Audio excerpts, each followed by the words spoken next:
श्रोता बंधु नमस्कार। बॉलीवुड स्वतंत्र कार्यक्रम छुट्टी दिन को स्वागत करुच्ची मुझे गायत्री।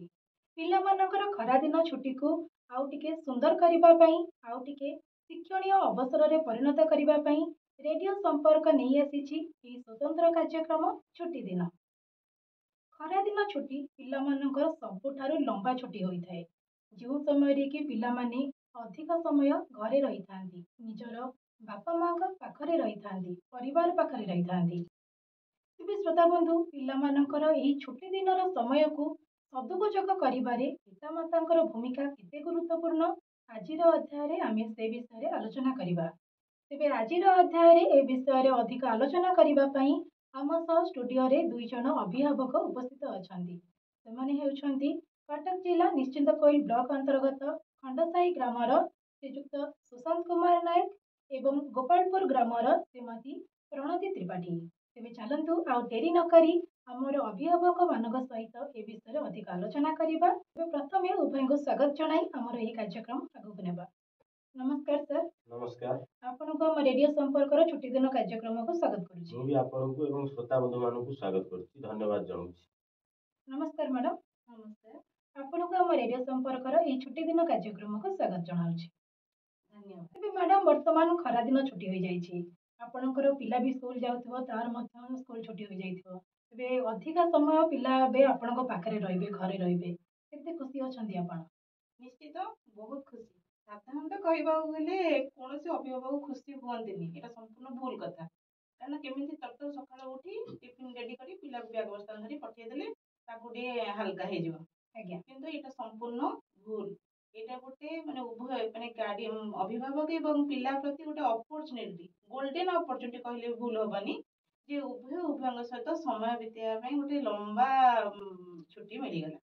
तेणु सेटा को हम किंतु सदुपयोग करिबा, केमिति पिला सहित आउरी समय स्पेंड करिबा एवं ताकू जो लेजीनेस रहउथिला सकाळू उठिया पई टणा घुसरा करिया पडुथिला, तापर तार गोटे माइंड प्रेशर रहउथिला, निद भी भल से भांगु नथिला।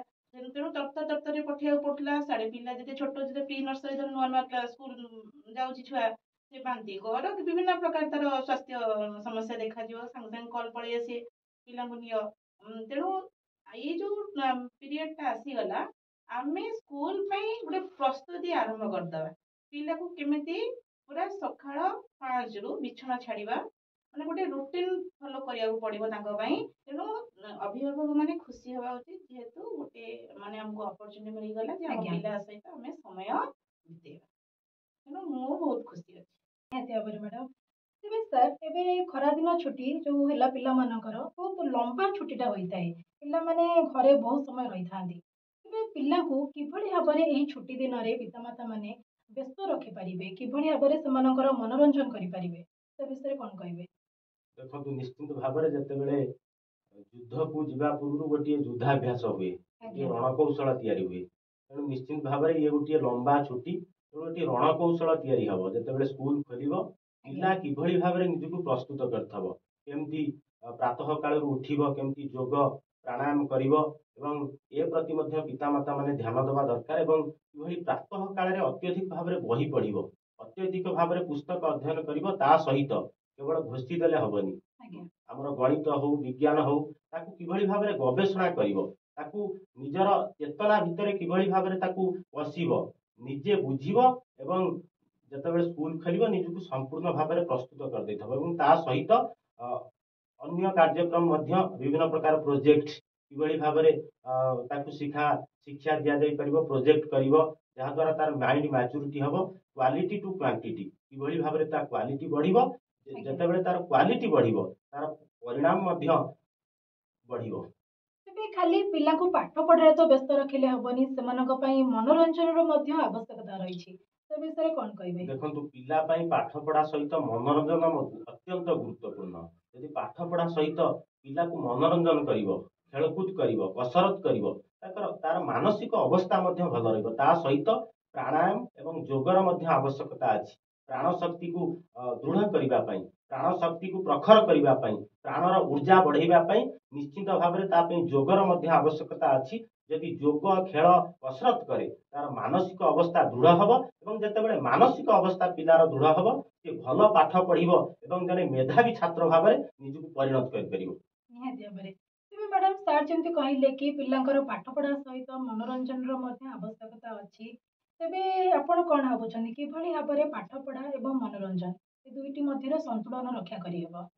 ନିଶ୍ଚିତ ନିଶ୍ଚିତ ସନ୍ତୁଳନ ରକ୍ଷା ହେବ କାରଣ ସେଠି ଗୋଟେ ଗୋଟେ ରୁଟିନ ବେସିସ୍ ଯୋଉଟା କହନ୍ତି ରୁଟିନ ଗୋଟେ କରିବାକୁ ପଡିବ।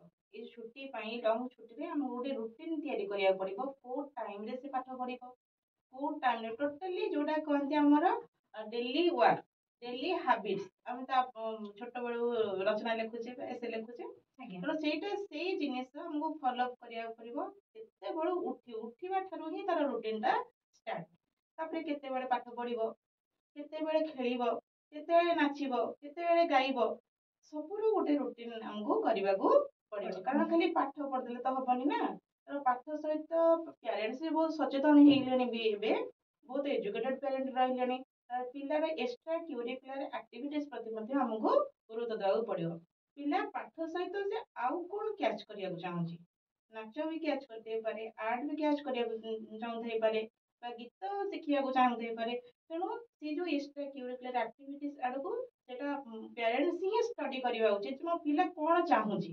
ସେଇ ଲାଇନରେ ହିଁ ତାକୁ ବ୍ୟସ୍ତ ରଖିବାକୁ ପଡିବ ତାପରେ ଆଗରୁ କଣ ଯୌଥ ପରିବାର ଥିଲା ବହୁତ ଗୁଡେ ପିଲା ରହୁଥିଲେ ସାଙ୍ଗସାଥି ଭାଇ ଭଉଣୀ ହେଇକି ତାଙ୍କୁ ଖେଳୁଥିଲେ ବର୍ତ୍ତମାନ ତ ଗଭର୍ଣ୍ଣମେଣ୍ଟ ରୁଲ କରିଦେଇଛି ଆମେ ଦୁଇ ଆମର ଦୁଇ ତାପରେ ଏବେ ଆମେ ଦୁଇ ଆମର ଏକ ଆଡକୁ ଗତି କଲେଣି ପ୍ୟାରେଣ୍ଟସ୍ ମାନେ ତେଣୁ ଗୋଟେ ମାନେ ଚାରି କାନ୍ଥ ଭିତରେ ସେ ଛୁଆର ଜୀବନଟି ଅତିବାହିତ ହଉଛି ସେ କରିବ କଣ ସ୍କୁଲ ଗଲା ହୋମୱାର୍କ କରୁଥିଲା ସେଥିରେ ବ୍ୟସ୍ତ ରହିଯାଉଥିଲା ବର୍ତ୍ତମାନ ହୋମୱାର୍କ ହେଲେ ବି ବର୍ତ୍ତମାନ ଅନଲାଇନ କ୍ଲାସେସ୍ ହେଇଯାଇଛି ତ ସେତକ ସମୟ ପରେ ସେ ପିଲା କରିବ କଣ ସେଥିପାଇଁ ଆମେ ତାକୁ ଗୋଟେ ପାର୍ଟନର ହିସାବରେ ଛୁଆର ଗୋଟେ ଫ୍ରେଣ୍ଡ ହିସାବରେ ତା ସହିତ ସମୟ ଅତିବାହିତ କରିବା ଗୋଟେ ପିଲା ସହିତ ପିଲା ହିଁ ଖେଳିବାକୁ ହିଁ ଆମକୁ ପଡିବ ମୁଁ ଯୋଉଟା କହୁଛି ଏ କାଟାଗୋରୀ ହଉଛି ପ୍ରି ସ୍କୁଲ ପିଲାଙ୍କ ପାଇଁ ଦେନ୍ ଆହୁରି ଅପର କ୍ଲାସ ପିଲା ଅଛନ୍ତି ଯେହେତୁ ମୋ ଝିଅ ୟୁକେଜିରେ ପଢୁଛି ମୁଁ ତାକୁ ବେଶ କରିକି କହୁଛି ଯେ ମୁଁ କୋଉ ପ୍ରକାର ତା ସହିତ ସମୟ ଅତିବାହିତ କରୁଛି ଅଧା ତ ଛୁଟି ପଳେଇଲାଣି କହିବାକୁ ଗଲେ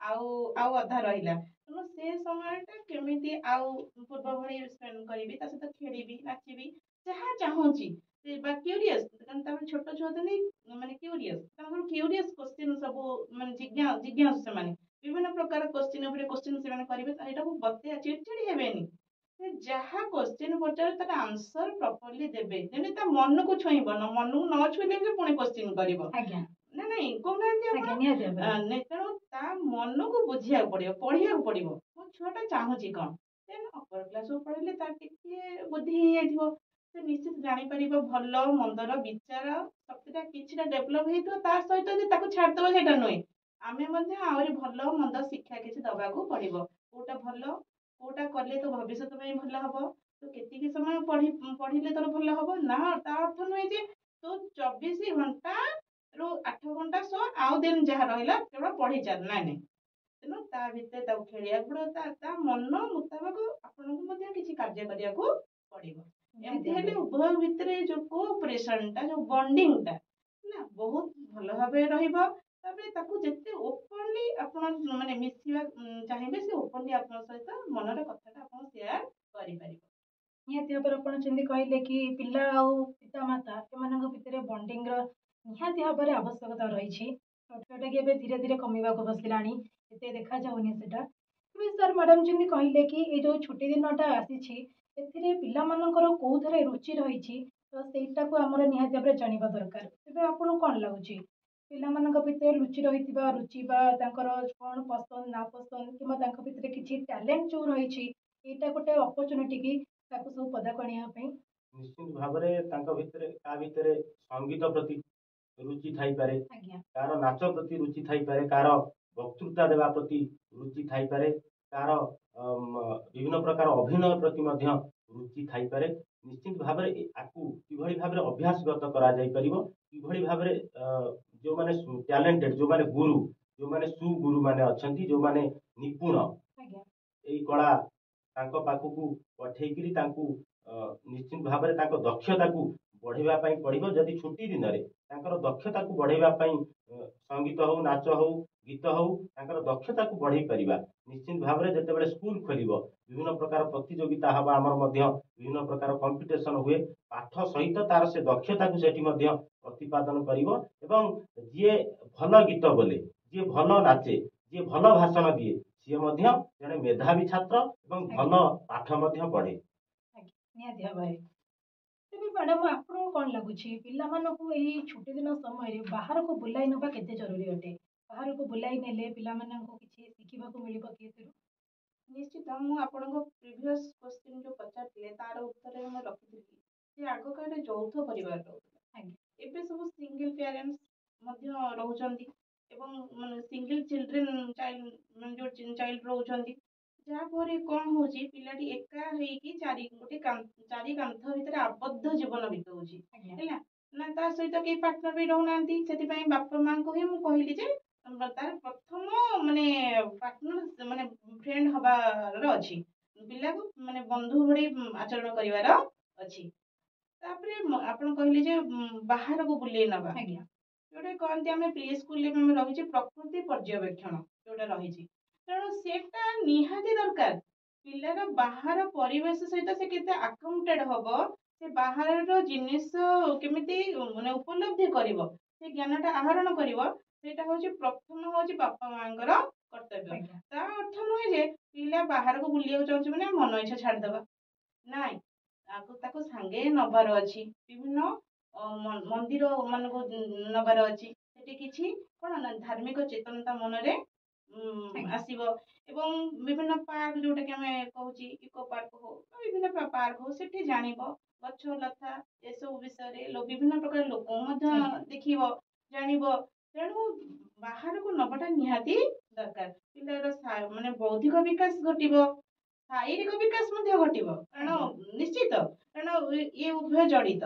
ତେଣୁ ବାହାରକୁ ନିହାତି ନବା ଆମର ଦରକାର। ମାନସିକ, ବୌଦ୍ଧିକ, ଶାରୀରିକ ତିନିଟାକ ବିକାଶ ପାଇଁ ପିଲାକୁ ବାହାରକୁ ନବା, ବୁଲେଇବା ନିହାତି ଦରକାର। ତା ସହିତ ପାଠ ପଢିବା ଯୋଉଟା କି ଆମେ କହିଲେ ସିଏ ବି ଦରକାର। ନିହାତି ଭାବରେ। ସାର୍, ପିଲାମାନଙ୍କର ଶାରୀରିକ ଏବଂ ମାନସିକ ସ୍ୱାସ୍ଥ୍ୟର ଧ୍ୟାନ କେମିତି ରଖିପାରିବେ ଏଇ ଛୁଟି ସମୟରେ? ଦେଖନ୍ତୁ, ପିଲାମାନଙ୍କର ମାନସିକ ଶାରୀରିକ ସ୍ୱାସ୍ଥ୍ୟ ନିତ୍ୟାନ୍ତ ଗୁରୁତ୍ୱପୂର୍ଣ୍ଣ। ନିଶ୍ଚିତ ଭାବରେ ଆଜିକାଲି ତ ଆପଣ ଦେଖିବେ ସମାଜ ଏତେ ବିଷାକ୍ତ ହେଇଗଲାଣି ଯେ ପିଲାମାନେ ବର୍ତ୍ତମାନ ପିଲାମାନଙ୍କୁ ଅଭିଭାବକ ମାନେ, ପିତାମାତା ମାନେ ବିଭିନ୍ନ ପ୍ରକାର ଫାଷ୍ଟ ଫୁଡ ଦଉଛନ୍ତି, ବିଭିନ୍ନ ପ୍ରକାର ଖାଦ୍ୟ ଦଉଛନ୍ତି ଯାହା ସ୍ୱାସ୍ଥ୍ୟ ପାଇଁ ବିପଦପୂର୍ଣ୍ଣ। ବିଭିନ୍ନ ପ୍ରକାର ରୋଗ ହଉଛି। ତେଣୁ ନିଶ୍ଚିତ ଭାବରେ ସ୍ୱାସ୍ଥ୍ୟ ପ୍ରତି ଗୁରୁତ୍ୱ ଦେବାକୁ ପଡିବ। ଯଦି ସ୍ୱାସ୍ଥ୍ୟ ଖରାପ ହେଇଯାଏ, ସ୍ୱାସ୍ଥ୍ୟ ହିଁ ସମ୍ପଦ।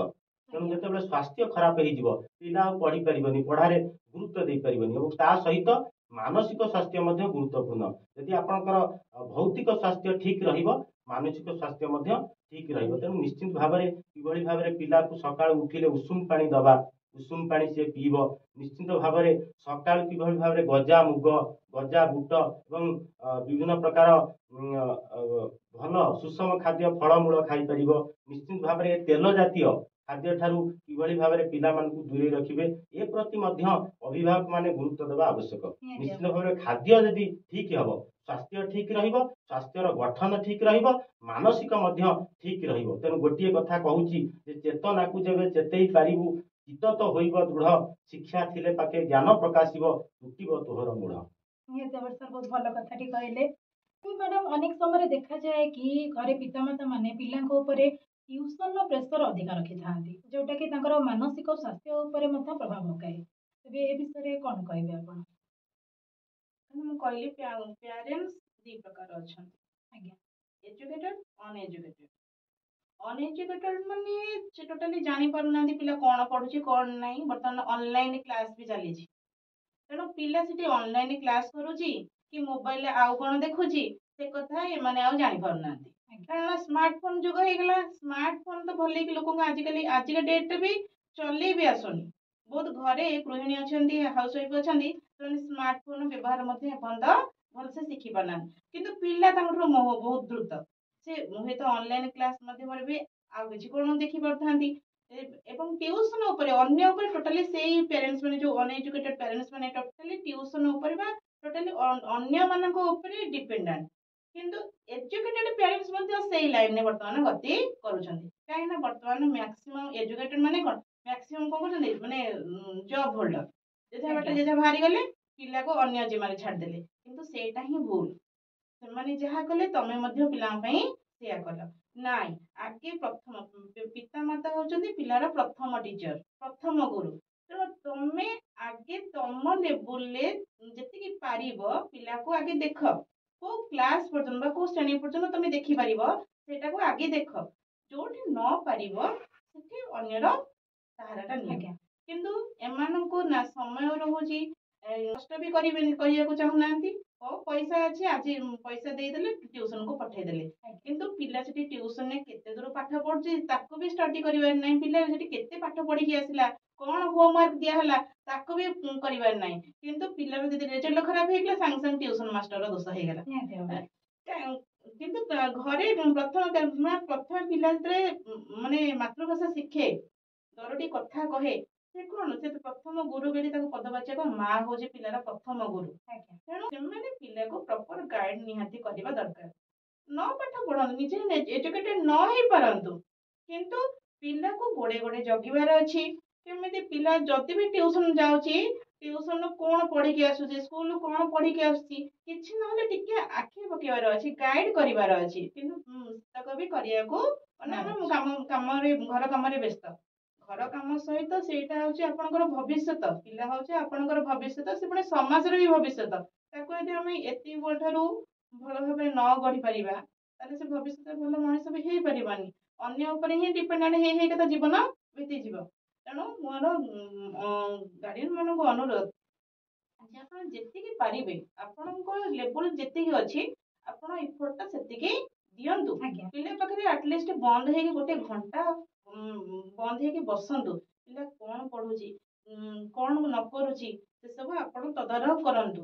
ଆଉ ଯଦି ଟିଉସନ ଖରାପ ନୁହେଁ, କାରଣ ଆଜିକାଲି ତ ମାଳ ମାଳ ଟିଉସନ କୋଚିଂ ସେଣ୍ଟର ତ ଖୋଲା ହେଇଗଲାଣି। ଇଣ୍ଡିଭିଜୁଆଲ ଟିଉସନ ବି ଏଗୁଡା ସବୁ ବନ୍ଦ ହେଇଗଲାଣି। କୋଚିଂ ସେଣ୍ଟରରେ ତ ମାନେ ଗୋଟେ ଜାଗାରେ 50-60 ପିଲା। ତ ଆଗରୁ ଇଣ୍ଡିଭିଜୁଆଲ ପଢା ହଉଥିଲା, ସେଟା ଗୋଟେ ପ୍ରକାର ଥିଲା। ଏବେ ମାଳ କୋଚିଂ ସେଣ୍ଟର 50-60 ପିଲା ଗୋଟେ କ୍ଲାସରେ। ତ ସେଠି ଆପଣଙ୍କ ପିଲା କେତେ ଦୂର ଗ୍ରହଣ କରୁଛି କି ନାହିଁ, କି ବସି ବସିକା ଆସୁଛି, ସେଇଟା କିଏ କରିବ? ସେ ଟ୍ୟୁସନ ମାଷ୍ଟର କଣ କରିବ? ସେ 50ଟା ପିଲାଙ୍କୁ ଯାହା ପଢେଇବ ତାକୁ ବି ଆପଣଙ୍କ ପିଲାଙ୍କୁ ବି ସେଇଆ ପଢେଇବ। ତେଣୁ ଆପଣ ଘରେ ଦେଖିବାଟା ନିହାତି ଦରକାର। ଟ୍ୟୁସନ ମନା କରୁନି, ଟ୍ୟୁସନ ବି ପଠାନ୍ତୁ, କିନ୍ତୁ ଘରେ ବି ଦେଖନ୍ତୁ। ସମୟ ଆପଣ ପିଲାକୁ ସମୟ ଦିଅନ୍ତୁ, ସଫିସିଏଣ୍ଟ ସମୟ ଦିଅନ୍ତୁ। ତେଣୁ ପିଲାର ଭବିଷ୍ୟତ ବି ଉଜ୍ଜଳ ହବ, ଆପଣଙ୍କ ଭବିଷ୍ୟତ ବି ଉଜ୍ଜଳ ହବ। ତେଣୁ ତା ଭବିଷ୍ୟତ ହେଲେ ଆପଣଙ୍କ ଭବିଷ୍ୟତ ବି ଉଜ୍ଜଳ ହବ, ସମାଜରେ ବି ମଙ୍ଗଳ ହବ, ଗୋଟେ ସୁନାଗରିକ ହେଇକି ମଧ୍ୟ ସେ ବାହାରିବ। ନିହାତି ଭାବରେ ମ୍ୟାଡାମ ବହୁତ ଭଲ କଥା କହିଲେ କି ପିଲାମାନଙ୍କୁ ଟ୍ୟୁସନକୁ ଯୋଉ ପଠା ହଉଛି, ପିଲା ସେଠାରେ କେତେ ଦୂର ପାଠ ପଢୁଛି ୟାକୁ ତଦାରଖ କରିବାର ଦାୟିତ୍ୱ ମଧ୍ୟ ଅଭିଭାବକ ମାନଙ୍କର ରହିଛି। ତେବେ ସାର୍ ଏଇ ଛୁଟି ଦିନ ସମୟରେ ପିଲାମାନେ ଆପଣଙ୍କ ସହ ଅଧିକା ସମୟ ବିତେଇବେ, ତେବେ ଆପଣ କଣ ଭାବୁଛନ୍ତି ପିଲାମାନଙ୍କ ସହ ଅଭିଭାବକ ମାନେ କିଭଳି ଭାବରେ ସମୟ ବିତେଇବା ଆବଶ୍ୟକ, ଯୋଉଟା କି ପିଲାମାନଙ୍କର ଗୋଟେ ସ୍ମୃତି ହୋଇ ରହିବ, ଯେ ଭବିଷ୍ୟତରେ ସେ କହିପାରିବ ଯେ ମୁଁ ମୋ ଖରାଦିନ ଛୁଟିରେ ପିତାମାତାଙ୍କ ସହ ଏମିତି ବିତାଇଥିଲି, ଯୋଉଟା ସାରା ଜୀବନ ତା ପାଖରେ ଏକ ସ୍ମୃତି ହୋଇ ସାଇତି ହୋଇ ରହିବ। ଦେଖନ୍ତୁ, ପିଲାମାନଙ୍କ ସହିତ ସାଙ୍ଗ ଭଳି ଜୀବନ ବିତେଇବାକୁ ପଡିବ। କେତେବେଳେ ସାଙ୍ଗ ହବାକୁ ପଡିବ, କେତେବେଳେ ଅଭିଭାବକ ହେଇକି ଶାସନ କରିବାକୁ ପଡିବ। ସବୁ ପ୍ରକାର ଭୂମିକା ନିର୍ବାହ କରିବାକୁ ପଡିବ। ନିଶ୍ଚିତ ଭାବରେ ଯେତେ ଖରା ଛୁଟିରେ ବିଭିନ୍ନ ପ୍ରକାର ଜାଗାକୁ ମଧ୍ୟ ଆମେ ଯାଇପାରିବା, ତାକୁ ବୁଲେଇବାକୁ ନେଇପାରିବା, ବିଭିନ୍ନ ପ୍ରକାର ଶିକ୍ଷା ଦେଇପାରିବା। ଆପଣ ଯୋଉ କଥା କହୁଥିଲେ ମ୍ୟାଡାମ, ଯେ ଯୋଉ ବୁଲେଇବା କଥା, ବୁଲେଇବା ଭିତରେ ଆମେ ତ ସବୁ ଜାଗାକୁ ପଠେଇ ପାରିବା ନାହିଁ। ଆମର ବିଭିନ୍ନ ପ୍ରକାର ଐତିହ୍ୟ ଅଛି, ଆମର ବିଜ୍ଞାନଗାର ଅଛି, ବିଭିନ୍ନ ପ୍ରକାର ଐତିହାସିକ ଜାଗା ଅଛି। ଯଦି ସେ ଜାଗାକୁ ପିଲାକୁ ନେଇପାରିବା, ନିଶ୍ଚିତ ଭାବରେ ସେ ଯେତେବେଳେ ପ୍ରାକ୍ଟିକାଲ ପ୍ରତ୍ୟକ୍ଷ ଭାବରେ ଯେତେବେଳେ ସେ ଐତିହାସିକ ସ୍ଥଳକୁ ପ୍ରଦର୍ଶନ କରିବ, ସେତେବେଳେ ତାର ଐତିହାସିକ ଚେତନା, ଆମ ରାଜ୍ୟରେ କଣ ହେଇଥିଲା, ରାଜ୍ୟରେ ଆମର ସ୍ଵାଧୀନତା ପୂର୍ବରୁ କଣ ହେଇଥିଲା କଣ ନାହିଁ, ଇତିହାସ ବିଷୟରେ ଜ୍ଞାନ ନେଇପାରିବ, ଭୂଗୋଳ ବିଷୟରେ ଜ୍ଞାନ ନେଇପାରିବ, ଏବଂ ବିଜ୍ଞାନଗାର ଯେତେବେଳେ ଯିବ ସେ ବିଜ୍ଞାନ ବିଷୟରେ ମଧ୍ୟ ଜ୍ଞାନ ନେଇପାରିବ। ଯେତେବେଳେ ସ୍କୁଲ ଖୋଲିବ, ନିଶ୍ଚିତ ଭାବରେ ସେ ତାର ସ୍ମୃତି ହେଇକି ରହିବ ଯେ ଛୁଟି ବେଳେ ମୋ ପିତା ମାତା ମତେ ବହୁ ଐତିହାସିକ ଜାଗାକୁ ନେଇଥିଲେ, ବହୁ ଠାକୁରଙ୍କ ପାଖକୁ ନେଇଥିଲେ, ବିଭିନ୍ନ ପ୍ରକାର ମନ୍ଦିରକୁ ନବାର ମଧ୍ୟ ଆବଶ୍ୟକତା ଅଛି। ସେଠି ମଧ୍ୟ ତାର ଆଧ୍ୟାତ୍ମିକ ଚେତନା स्पिरिचुआल पावर तार बढ़िबो एवं पिला भितरे जेतेबेले स्पिरिचुआल ज्ञान स्पिरिचुआल पावर आसीबो निश्चित भाबरे से जने सु नागरिक भाबरे मेधा छात्र एवं भविष्य में सुनागरिक भाबरे निजको प्रतिपादित करि परिबो एवं से पिला जीवन सारा मन रखिबो जे मो पिता माता सहित एई भली जीवन मु बितेई पारिथिली एवं सीए ता जीवनर स्मृति हेकि रहिबो। निहाती भाବରେ ସାର୍ ବହୁତ ଭଲ କଥାଟି କହିଲେ। ତେବେ ମ୍ୟାଡ଼ାମ୍ ଆପଣ ଯେମିତି କହୁଥିଲେ କି ଆପଣଙ୍କର ମଧ୍ୟ ଗୋଟେ ପିଲା ଅଛି ଯିଏକି ୟୁକେଜିରେ ପଢ଼େ। ତେବେ ଆପଣ ଏହି ଖରାଦିନ ଛୁଟିକୁ ତା ସହିତ କିଭଳି ଭାବରେ ବିତେଇବାକୁ ଚାହୁଁଛନ୍ତି ଯାହାକି ଆପଣଙ୍କ ପିଲା ପାଇଁ ଏବଂ ଆପଣଙ୍କ ପାଇଁ ସାରା ଜୀବନ ପାଇଁ ଏକ ସ୍ମୃତି ହୋଇ ରହିବ? ନିଶ୍ଚିତ ମୁଁ କହିଲି ଏଇଟା ଉଭୟଙ୍କ ପାଇଁ ଗୋଟେ ଅପରଚ୍ୟୁନିଟି। ଆଜ୍ଞା ଏଇଟା ମୋ ପାଇଁ ଗୋଟେ ଅପରଚ୍ୟୁନିଟି, ତା ପାଇଁ ବି ଗୋଟେ ଅପରଚ୍ୟୁନିଟି। ତାକୁ ଗୋଟେ ସୁବର୍ଣ୍ଣ ସୁଯୋଗ ମିଳିଗଲା, କିନ୍ତୁ ତାକୁ ଆମେ ପୁଣି କେମିତି ଆଗକୁ ସ୍କୁଲକୁ ଯିବ ସେଥିପାଇଁ ଏଇଟା ଗୋଟେ ଟ୍ରାକ୍ ପ୍ରସ୍ତୁତ ପୁଣି ଆମକୁ କରିବାକୁ ପଡ଼ିବ। ତେଣୁ ତା ସହିତ ସେ କେତେ ଦୂର ପାଠ ପଢ଼ିବାକୁ ଚାହୁଁଛି, ତାକୁ ସେତିକି ସମୟ ହିଁ ପାଠ ପଢ଼ିବା। ଛୋଟ ଛୁଆ ୟୁକେଜି ଆଜ୍ଞା ଷ୍ଟୁଡେଣ୍ଟ, ତ ତାକୁ ଯେତିକି ସମୟ ତା ଇଚ୍ଛା ମୁତାବକ ହିଁ ଆମେ ତାକୁ ପଢ଼ିବାକୁ ପଡ଼ିବ। ଦେନ୍ ସେ ଉଠିଲା ଚାଲିଲା, ନାଇଁ ମାମା ମୁଁ ଆଉ ପଢ଼ିବିନି, ଷ୍ଟପ୍। ଆଉ ଯଦି ଆମେ କହିବା ନାଇଁ ନାଇଁ ତୁ କରିବୁ, ଏତକ କରିକି ଯିବୁ, ସରିଗଲା। ସାଡ଼କୁ ଭୁଲ ଭାଲ କରିବା ଆରମ୍ଭ କରିଦବା, କାରଣ ତାଡ଼କୁ ଆଉ ମନ ହିଁ ନାହିଁ ପଢ଼ିବା ପାଇଁ। ଆମେ ସେଇଠୁ ହିଁ ଷ୍ଟପ୍ କରିଦବା। ମୁଁ ମୋ ଆଜ୍ଞା କଥା କହୁଛି, ମୋ ଅଙ୍ଗନିଭା କଥା କହୁଛି ମୁଁ। ତେଣୁ ମନା କରୁଛି ମାନେ ପିଲା ମନା କରୁଛି ମାନେ ସେଇଠି ଷ୍ଟପ୍ କରନ୍ତୁ ପାଠ ପଢ଼ା। ଆଜ୍ଞା ସେ କଣ ଚାହୁଁଛି, ତାପରେ ସେ କଣ କରିବ। ଆଜିକାଲି ତ ମାନେ ସାଇକେଲ ବି ଘରେ ଘରେ ଛୋଟ ଜିଦି କରୁଛି ମାନେ ସାଇକେଲ ହେଇ ମୋ ଝିଅ ଜିଦି କଲା ତା ମାମା ଗୋଟେ ସାଇକେଲ ଆଣିକି ଦେଇଦେଇଛି। ଆଜ୍ଞା ସାଙ୍ଗେ ସାଙ୍ଗେ ବର୍ତ୍ତମାନ ତାର ଖୁସି ଯେ କାହିଁକି କଣ କେମିତି ପାଠ ପଢ଼ାଟା ସାରିଥିଲେ ସେ ସାଇକେଲଟା ଚଲେଇବ। ଦେନ୍ ମୁଁ ତାର ଏକ୍ସଟ୍ରା କରିକୁଲାର ଆକ୍ଟିଭିଟିସ୍ ରଖିଛି। ତାର ୱିକଲି ଆସୁଛନ୍ତି ସାର୍ ଆସୁଛନ୍ତି ଗୀତ ଶିଖିବା ପାଇଁ, ସେ ତାର ଗୀତ ଶିଖୁଛି।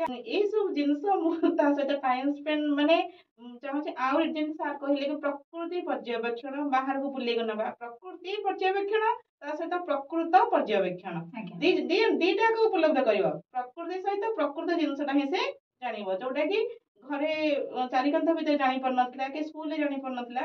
ବାହାରକୁ ବୁଲେଇବାକୁ ନେଲେ ସେ ବିଭିନ୍ନ ପ୍ରକାର ଜିନିଷକୁ ଷ୍ଟଡି କରିବ, ପ୍ରକୃତ ଜିନିଷଟାକୁ ଦେଖିବ ଆଖିରେ, ଜାଣିବ ଏ ଜିନିଷଟା ଏଇଟା, ଏ ଜିନିଷ ଏଇଆ, ନା ଏଇଆ, ବା ବିଭିନ୍ନ ପ୍ରକାର ଲୋକଙ୍କୁ ଦେଖିବ, ବିଭିନ୍ନ ପ୍ରକାର ଜାଗା ବିଷୟରେ ଜାଣିବ, ବିଭିନ୍ନ ପ୍ରକାର ଯୋଉଟା ପ୍ରାକ୍ଟିକାଲ ଜ୍ଞାନ, ପ୍ରକୃତ ଜିନିଷଟା ସେ ଆଜ୍ଞା ଆହରଣ କରି ତାକୁ ଆଉ ପଢେଇବାର ଆବଶ୍ୟକତା ନାହିଁ। ସେଇଠି ମନେ ରଖିଦେବ। ପିଲାଙ୍କୁ ଯେତେ ଆପଣ ମାନେ ଖୋଲା ଛାଡିବେ, ସେ ତାଙ୍କ ମନକୁ ମନ ବୁଲିକି ସେ ବହୁତ କିଛି ଜିନିଷ ମାନେ ଜ୍ଞାନଟା ଆହରଣ କରିଦେଇଥିବେ।